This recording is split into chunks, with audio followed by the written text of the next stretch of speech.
ತಾವು ಸಾಫ್ಟ್ ಆಗಿಲ್ಲ ಅಂತ ಅನ್ಕೊಂಡಿದ್ದೀವಿ ಸರ್. RSS ವಿಚಾರದಲ್ಲಿ ಪತ್ರವನ್ನು ಬರೆದಿದ್ರಿ, ರಿಪ್ಲೈ ಬಂತ ಸರ್? ಅದು ಬರೋದಿಲ್ಲ ಅಂತ ನಿಮ್ಗೆ ಹೇಳಿದ್ದೀನಲ್ಲ. ಆಮೇಲೆ ನಾನು ಹೇಳಿದ್ದೀನಲ್ಲ, ಕರೆಕ್ಟಾಗೇ ಮಾಡ್ತೀನಿ. ನಾವು ಏನಿದ್ರು ಕೂಡ ಕಾನೂನು ಚೌಕಟ್ಟಿನಲ್ಲೇ ಮಾಡಬೇಕು ಸರ್. ಅವರು ಕಾನೂನು ಚೌಕಟ್ಟಿನ ಹೊರಗಿದ್ದಾರೆ, ಅವ್ರಿಗೆ ಕಾನೂನು ಚೌಕಟ್ಟು ಒಳಗೆ ತರ್ತೀನಿ. ಈಗ ಸರ್ ಈಗ ಎಷ್ಟು 1 ತಿಂಗಳಾಯ್ತಾ ಸರ್ ನಾನು ತೊಗೊಂಡಿದ್ದೆ ಜವಾಬ್ದಾರಿ? 1.5 ತಿಂಗಳಾಯ್ತು. 1.5 ತಿಂಗಳಲ್ಲಿ ಪಾಪ 100 ವರ್ಷದ ಅವ್ರ ಇತಿಹಾಸ ನಾವು ಅಧ್ಯಯನ ಮಾಡಿ ತಿಳ್ಕೊಬೇಕಲ್ಲ. ಅವರಿಗೆ ಅವ್ರ ಇತಿಹಾಸ ಗೊತ್ತಿಲ್ಲ. ಈಗೇನೋ ಪಾಪ ನಿನ್ನೆ ಮೊನ್ನೆ ಎಲ್ಲ ಜೆನ್ಸಿಗೇನೋ ಭೇಟಿ ಆಗಿದ್ದಾರೆ, ಸಪೋರ್ಟ್ ಹೊಡೆದ್ಬಿಟ್ಟು ಸಪೋರ್ಟ್ ಮಾಡಿದ್ದಾರೆ. ಆಮೇಲೆ ಇವ್ರು ಯಾರು ದೇಶದ್ರೋಹಿ ಸರ್ಟಿಫಿಕೇಟ್ ಕೊಡೋಕ್ಕೆ, ದೇಶಭಕ್ತಿ ಸರ್ಟಿಫಿಕೇಟ್ ಕೊಡೋಕೆ ಇವ್ರು ಯಾರು? ಇವರೇ ರಿಜಿಸ್ಟರ್ ಇಲ್ಲ, ಇವ್ರು ಬೇರೆಯವ್ರಿಗೆ ಸರ್ಟಿಫೈ ಮಾಡ್ತಾರೆ. They themselves are not certified. Who are they? ಈಗ ನಾನು ತೀರ್ಮಾನ ಮಾಡ್ಬೋದಾ ನೀವು ದೇಶಭಕ್ತರ ದೇಶದ್ರೋಹಿ ಅಂತ? ಅವ್ರು ಯಾರು ತೀರ್ಮಾನ ಮಾಡೋದು?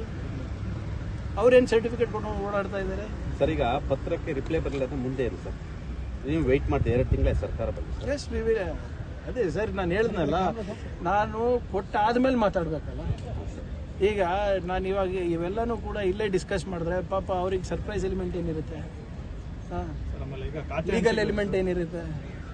ಖಾತೆ ಹಂಚಿಕೆಗಳು ಈಗ CM ಕೇಳಿದ್ರಲ್ಲ ಸರ್, ತಮ್ದೇನಾದ್ರೂ ಖಾತೆ ಹಂಚಿಕೆ ಏನಾದ್ರು ಇದು ಬದಲಾವಣೆ ಆಗುತ್ತೆ ಸರ್? ನೀವು ಬದಲಾವಣೆ ಬಯಸ್ತಾ ಇದ್ದೀರಾ? ಇಲ್ಲ, ನೀವೇನಾದ್ರೂ CM ಸಾಹೇಬ್ರಿಗೆ ಹೇಳಿದ್ರೆ ಬದಲಾವಣೆ ಮಾಡ್ತಾರೆ. ನಿಮ್ಮಿಂದಾನೇ ಆಗ್ಬೇಕು. ನಮ್ಮ ಪಕ್ಷದವರಾಗ್ಲಿ ನಮ್ಮ ಕಾರ್ಯಕರ್ತರಾಗ್ಲಿ ಬದಲಾವಣೆ ಬಯಸ್ತಾ ಇಲ್ಲ ಅಂತ ಅನ್ಕೊಂಡಿದ್ದೀನಿ. ರಾಮಲಿಂಗಾರೆಡ್ಡಿ ಅವರು, ಕೃಷ್ಣ ಬೈರೇಗೌಡರು. ಇಲ್ಲ, ಅದು ನನಗೆ ಗೊತ್ತಿಲ್ಲ. ಬಟ್ ನಿಮ್ದೇನು ಬೈಕೆ ಇಲ್ಲ ಅಲ್ಲ? ನೀವು ಬೈಕೆ, ನಿಮ್ಮ ಬೈಕೆ ಇಲ್ಲ ಅಂದ್ರೆ ಐ ಆಮ್ ಸೇಫ್. ಸಮುದಾಯಕ್ಕೆ ಹೆಚ್ಚಿನ ಸ್ಥಾನ ಕೊಡಬೇಕು ಅಂತ ಹೇಳಿ ಅವರು ಆಕ್ರೋಶ ವ್ಯಕ್ತಪಡಿಸ್ತಾ ಇದ್ದಾರೆ. ನೋಡಿ, ಹಿಂದೆ ಎಷ್ಟು ಜನ ಇದ್ರು,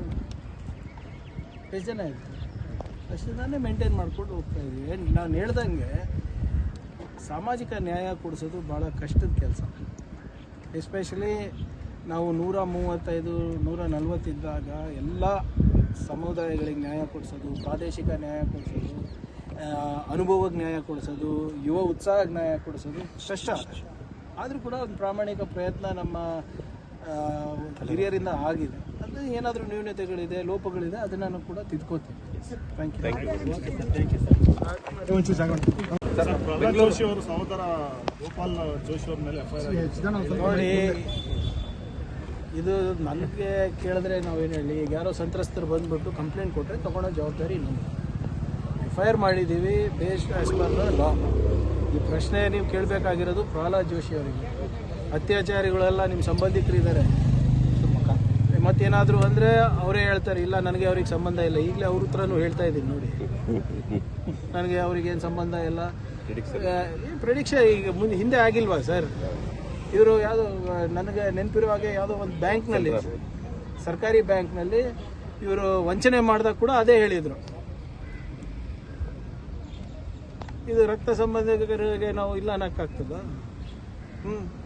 ಈಗ ಇಲ್ಲಿ ಡೆಲ್ಲಿನಲ್ಲೆಲ್ಲ ಎಲ್ಲದ್ರ ಬಗ್ಗೆ ಮಾತಾಡ್ತಾರಲ್ಲ. ಈಗ ಅವರು ಧರ್ಮೇಂದ್ರ ಪ್ರಧಾನ್ ರಾಜೀನಾಮೆ ಕೊಡಿಸ್ಬಿಟ್ಟು ಇವ್ರು ಭಾಳ ದೊಡ್ಡ ಕೆಲಸ ಮಾಡ್ತೀನಿ ಅಂತ ಹೇಳಿ ಇವರಿಗೆ ಸ್ಥಾನಮಾನ ಕೊಟ್ರಲ್ಲ.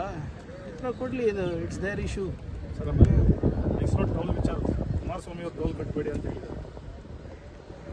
ನಾವೇನು ಹೇಳೋಕ್ಕಾಗ್ತದೆ ಇದಕ್ಕೆ? ಇಲ್ಲಿ BMRCL ನಮ್ಮ ಮೆಟ್ರೋನಲ್ಲಿ ₹1 ಜಾಸ್ತಿ ಮಾಡಿದ್ರೆ ಇಡೀ BJPದವರು ಬಂದು ಪ್ರತಿಭಟನೆ ಮಾಡ್ತಾರಲ್ವ?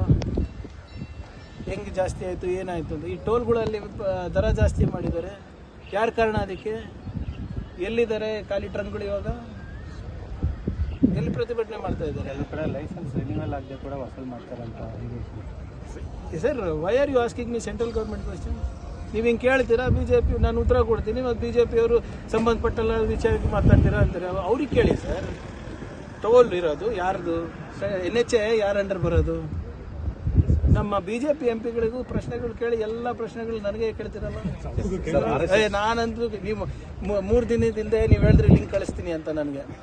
ಯಾವ್ಯಾರು ನೀವು BJP ಅವರಿಗೆ ಪ್ರಶ್ನೆ ಕೇಳಿದ್ದೀರಾ ಅಂತ ಇನ್ನ ಕಾಯ್ತಾನೆ ಇದೀನಿ, ಲಿಂಕೇ ಬಂದಿಲ್ಲ ನನಗೆ.